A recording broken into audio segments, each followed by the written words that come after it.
Hello and welcome to Planet Pulse on Firstpost. The Earth is constantly changing, and in recent years, for the worse. Summers are getting hotter and winters harsher. Rising sea levels, floods, droughts, wildfires, and torrential rain have been disrupting lives across continents. The fight against climate change is needed now more than ever. On this show, we bring you all the top stories on the climate crisis, its causes, its brutal effects, and the warriors helping to fight the menace. A terrifying force surged from beneath the Pacific Ocean on Wednesday as an 8.8 magnitude earthquake struck off Russia's Kamchatka Peninsula, one of the most powerful quakes in modern history. Within minutes, tsunami warnings rippled across the globe, triggering mass evacuations from Japan to Hawaii and even Chile. Waves measuring up to 4 meters crashed into Russian ports, while aftershocks continue to rattle the region. Though the feared catastrophe was largely averted, the quake's sheer scale was a dramatic reminder of nature's raw, unpredictable power. Scientists now warn more tremors may follow. But how close did we come to a disaster? That's the focus of our next report. It began with a jolt beneath the sea deep off Russia's wild Kamchatka Peninsula. And within minutes, it felt like the Pacific was holding its breath.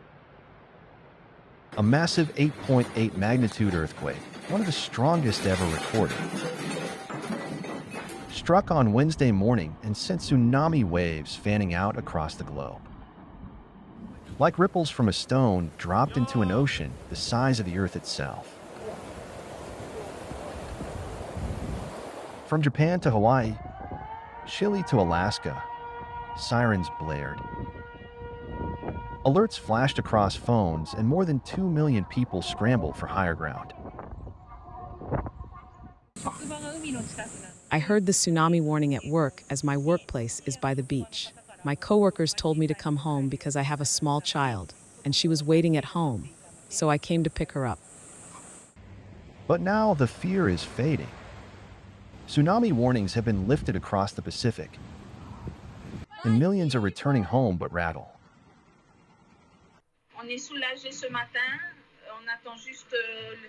We're just waiting for the authorities to allow us to return. We have several boats with us out there. We're not the only ones circling in the bay. There are fishing boats. There are sailboats. We are relieved. The sea is relatively calm.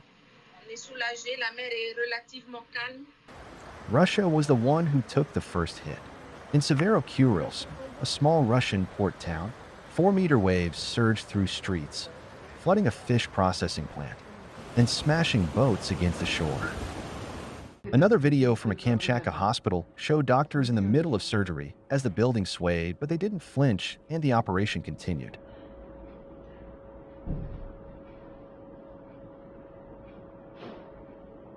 Now, the quake shook so hard it triggered the eruption of Klyachevskoye volcano, which lit up the night sky with glowing lava and roaring explosions, as if the Earth wasn't already speaking loudly enough. The quake's power launched tsunami waves at the speed of a jetliner. Racing across the Pacific and Hawaii, traffic gridlocked as people fled the coast. Then, in Japan, memories of 2011's horror flooded back as nearly 2 million were told to evacuate.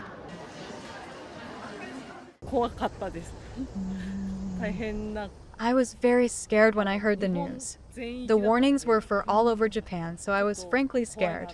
It happened in Russia in the north.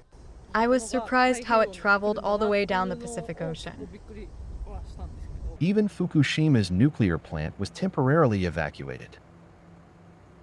And in Chile, authorities launched perhaps the most massive evacuation in history. We took precautions for the owners who have homes here on the coast, considering all the information regarding the tsunami and for what can come. We're taking some precautions, as this zone is usually affected. This quake now sits tied for the sixth most powerful ever recorded, on par with the 2010 Chile earthquake and the 1906 Ecuador disaster. However, scientists say it may even be revised upward.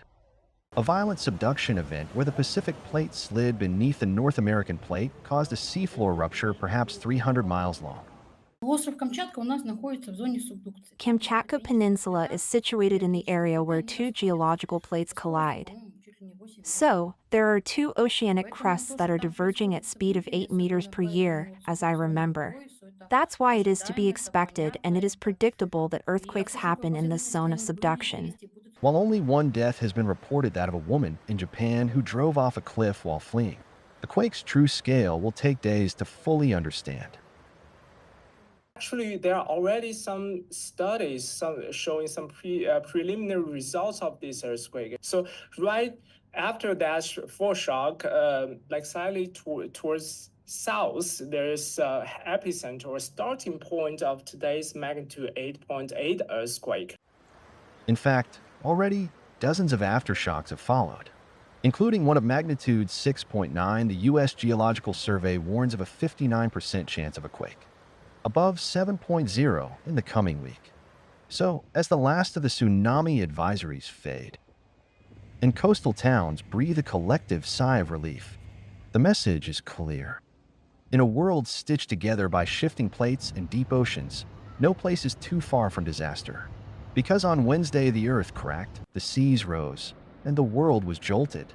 But this time, luck was on our side.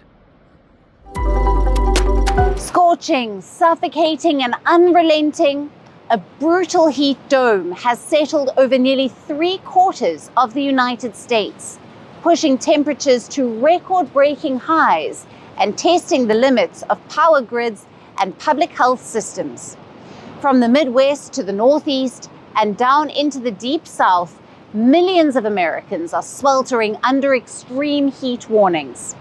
And there's no relief in sight just yet. So what exactly is a heat dome? And why is it turning major cities into virtual ovens? Let's break it down. Around 170 million Americans, stretching from Nebraska to the Northeast, are sweating it out under some of the hottest conditions recorded this year. To be more specific, they are sweltering under an oppressive heat dome. First, let's understand what exactly a heat dome is. A heat dome occurs when a persistent region of high pressure traps hot air underneath it, causing temperatures to rise dramatically over a prolonged period of time. This lid of atmospheric pressure forces air downward, compressing it and heating it further, a phenomenon now searing much of the eastern United States. The relentless heat wave that began last week has intensified, with the worst of it scorching the Midwest, Southeast, and Northeast. Extreme heat warnings were issued for several cities like Tampa, Orlando, Jacksonville, St. Louis, Omaha, and Charleston. Temperatures soared to heat indices of 40 to 45 degrees Celsius. Across the Northeast, major metropolitan areas like New York City, Boston, and Philadelphia endured heat advisories with daytime highs reaching nearly 32 degrees Celsius and feeling closer to 40 degrees Celsius due to humidity. Adding to the misery, a new plume of wildfire smoke, drifting from Canada, is degrading air quality and casting an eerie haze across skies from the Midwest to the East Coast. The smoke is expected to linger, compounding the health risks posed by the extreme heat. In an unprecedented twist, Florida's Tampa City recorded a triple-digit temperature for the first time in recorded history. Experts say the city routinely experiences 32 degrees Celsius days for months, however, hitting 37 degrees Celsius until now remained out of reach due to the moderating effect of surrounding water and high humidity. Tampa isn't alone. Other cities like Jacksonville, Florida, and Charlotte, North Carolina, have tied or broken their own long-standing heat records. Relief to the region will gradually arrive by the weekend, with next week bringing cooler than normal temperatures to much of the East Coast and Western U.S. Although the South, particularly from Texas to Florida, may still experience slightly above average heat, though not as extreme. The Southwest deserts, however, will remain the country's hotspot heading into early August. As of July 28th, the U.S. Weather Service estimates that over 250 million Americans, about 3/4 of the U.S. population, are facing moderate to extreme heat risk. On that day alone, 16 million people were classified as being at extreme risk. Another 135.9 million were at major risk. These figures are expected to remain dangerously high until at least July 31st. This is not your average summer heat wave. It's a convergence of extreme temperatures, degraded air quality, and long-lasting strain on public health and infrastructure systems.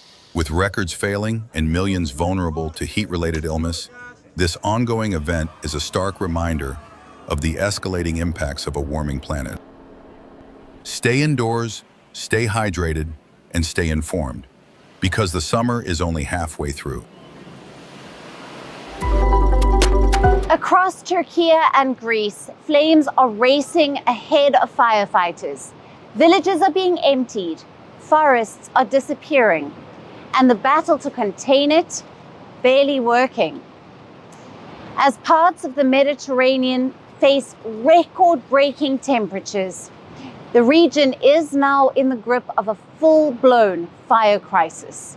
Here's what's unfolding on the ground. Ash-filled skies, roaring helicopters slicing through smoke, the gushing sound of water drops, horizons painted in post-apocalyptic orange, and helpless people staring while their homes get incinerated. For many in Turkey and Greece, this is reality, a catastrophe unfolding before their eyes. It was apocalyptic here. All the state officials were here. God bless the excavators, the bulldozers. We have 27 houses here, 27 villas. This is right in the middle of the forest. We're surrounded by forest. Because the excavators and others cleared these roads, our houses weren't damaged. Thank God. Only our forests burned. Homes have been ravaged, entire neighborhoods wiped out, and forest grounds completely smothered into embers. What's worse is the devastation is far from over. Let's begin with Turkey. It's been battling raging wildfires for weeks. At least 19 villages have been emptied. Intense firefighting efforts are underway, but they're barely making a dent. Strong winds are fanning the flames, and across Turkey, temperatures are shattering records. Add to that an unprecedented heat wave, and you have the perfect concoction for a disaster spiraling out of control. I think the ongoing wildfires are a result of these factors, climate change. And the heat has been getting worse every year compared to the year before. I think we're seeing temperatures of 50 or more degrees Celsius in Adana too. The scenes look unreal. At least 3 Turkish provinces are engulfed in flames. Firefighters are locked in a grueling battle. In Bursa, one of the largest cities, 3 personnel lost their lives in a vehicle crash. Elsewhere in Eskişehir, a blaze killed 10 others. So the ones trying to banish this horror story are becoming its story. Karabuk in the Black Sea region is also under siege. A wildfire there raged for almost a week. More than a dozen villages had to be evacuated. In the southern Turkish provinces of Mersin and Antalya, more than 3,600 people have fled. Turkey's forestry ministry called it a very risky week. Yet this week seems like a permanent season. And amid this chaos, nearly 100 people face prosecution in connection to the fires. This isn't just a string of accidents. It's a national emergency, powered by heat waves, accelerated by human error, and made deadlier by a crisis that refuses to play by rules. And here's something worse. Turkey isn't alone. Across the Aegean Sea, Greece is seeing something similar. For over a week, the country has been in the grip of a heat wave. 65 firefighters, 20 vehicles, 7 helicopters and 6 planes were deployed to contain the blaze. At least 6 regions in Greece were charred. Kythera, Messina, Laconia, Evia, Crete, and Kozani. Italy sent 2 firefighting planes to help Greece in its wildfire battle. The Greek fire department says multiple fires are still active. From the smoky skies over Greece to the charred hills of Turkey, the Mediterranean is in the grip of a relentless wildfire season. Flames have forced evacuations, destroyed homes, and stretched emergency services to their limit. Temperatures are showing no signs of dropping, and the region remains on edge.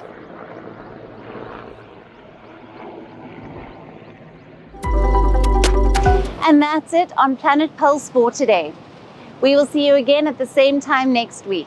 Thank you for watching. Stay tuned to First Post.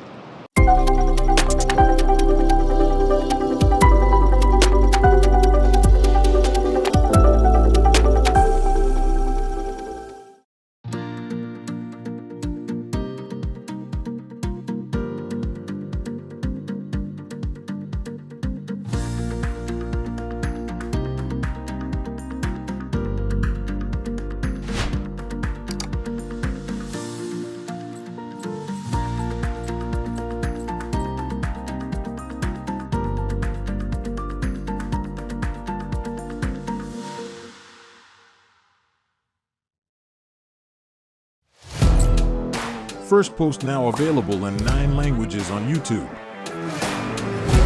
English, $36 trillion. French, Le FMI, comme German, Geschäftsführenden Direktor Hindi, $30 trillion ka karjong. Indonesian, Pemerintah tanpa pemeriksaan. Italian, Sekali radikali.